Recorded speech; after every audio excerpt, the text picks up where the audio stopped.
ಮೇಲೆ ನೋಡಿ, ಇದು ಆಲ್ದೂರಿನಿಂದ ಕುಂದೂರು ಸಾರಗೋಡು ಹೋಗುವಂಥ ದಾರಿ. ಇಲ್ಲಿ ಈ ದಾರಿ ಹೆಚ್ಚಿನ ಅಂಶ ಹಲವು ದಲಿತ ಕಾಲೋನಿಗಳಿಗೆ ಕೂಡ ಹೋಗುತ್ತೆ.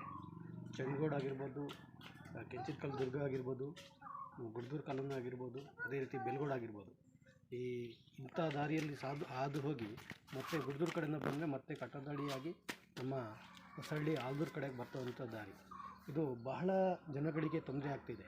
ಏನಂತ ಹೇಳಿದರೆ, ಕೆಸನಕದಲ್ಲಿ ಒಂದು ಕಲ್ಲು ಗಣಿಗಾರಿಕೆ ಕ್ರಷರಿಗೆ ಒಂದು ಅನುಮತಿಯನ್ನು ಕೊಟ್ಟಿದ್ದು. ಅನುಮತಿ ಕೊಟ್ಟಾಗಿಂದ ಈ ರೋಡ್ ಸಂಪೂರ್ಣವಾಗಿ ಹದಗೆಟ್ಟಿದೆ ಸರ್.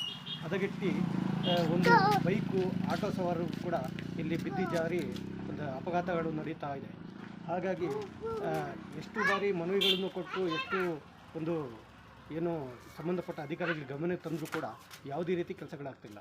ಹಾಗಾಗಿ ಬಹಳ ತೊಂದರೆ ಆಗ್ತಿರೋ ಕಾರಣ ಸಾರ್ವಜನಿಕರು, ಕೂಲಿ ಕಾರ್ಮಿಕರು ಇರುವಂತಹ ಈ ಪ್ರದೇಶಗಳಲ್ಲಿ ಹಳ್ಳಿಗಳಿಗೂ ಸಾಗುವಂಥ ಈ ದಾರಿ ಈ ರೀತಿ ಆಗಿಬಿಟ್ರೆ ಮತ್ತು ಕೂಲಿ ಕಾರ್ಮಿಕರು ಆಟೋಗಳಲ್ಲಿ ಬರ್ತಾರೆ, ಗಾಡಿಗಳೇ ಹತ್ತಾ ಇಲ್ಲ. ಇಲ್ಲಿ ಅಷ್ಟು ಗುಂಡಿಯಾಗಿದೆ. ಇಲ್ಲಿ ಡಾಂಬರ್ ಇದೆ ಅಂತಲೇ ಯಾರಿಗೂ ಗೊತ್ತಾಗ್ತಿಲ್ಲ. ಆ ರೀತಿ ಎಲ್ಲ ರಸ್ತೆ ಹದಗೆಟ್ಟು ಹೋಗಲ್ಲ. ಹಾಗಾಗಿ ಇದಕ್ಕೆ ಸಂಬಂಧಪಟ್ಟವರು ತಕ್ಷಣ ಇದ್ರ ಬಗ್ಗೆ ಕ್ರಮವನ್ನು ವಹಿಸಿ ಮತ್ತು ಆ ಕ್ರಷರ್ ಏನಿದೆ ಆ ಕ್ರಷರ್ನ ಅನುಮತಿಯನ್ನು ರದ್ದು ಮಾಡಬೇಕು.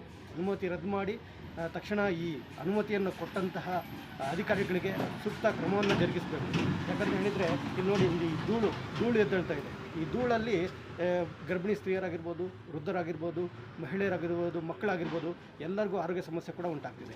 ಹಾಗಾಗಿ ಈ ಸಂಬಂಧಪಟ್ಟ ಅಧಿಕಾರಿಗಳು ತಕ್ಷಣ ಇದ್ರ ಬಗ್ಗೆ ಕ್ರಮ ಜರುಗಿಸಿ ಹೊಸದಾಗಿ ಡಾಂಬರೀಕರಣ ಮಾಡಿ ಕೊಡಬೇಕಂತ ಹೇಳಿ ಈ ಮುಖಾಂತರ ನಯನ ಅವರಿಗೆ ಗಮನಕ್ಕೆ ತರೋಕ್ಕೆ ಇಚ್ಛಿಸ್ತೀನಿ. ಅದೇ ರೀತಿ CM ಆಗಿರ್ಬೋದು, ನಮ್ಮ ಸಚಿವರು ಏನು ಚಿಕ್ಕಮಗಳೂರು ಜಿಲ್ಲಾ ಉಸ್ತುವಾರಿಗಳಾಗಿದ್ದಾರೆ ಸಚಿವರು ಜಾರ್ಜ್ ಸರ್, ನೀವು ಕೂಡ ಸಹ ಅದನ್ನು ಗಮನಿಸಿ ತಕ್ಷಣ ಕ್ರಮವನ್ನು ಜರುಗಿಸಬೇಕು.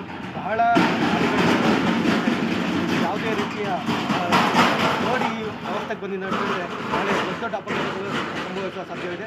ಹಾಗಾಗಿ ತಕ್ಷಣ ಇದ್ರ ಬಗ್ಗೆ ಕ್ರಮವನ್ನು ತಗೊಂಡು ಈ ಸೂಕ್ತ ಒಂದು ಡಾಂಬರೀಕರಣವನ್ನು ಮಾಡಿಕೊಡ್ಬೇಕಾಗಿ ತಮ್ಮಲ್ಲಿ ಈ ಮೂಲಕ ಮನವಿಯನ್ನು ಮಾಡ್ಕೊಳ್ತಾ ಇದ್ದೇನೆ.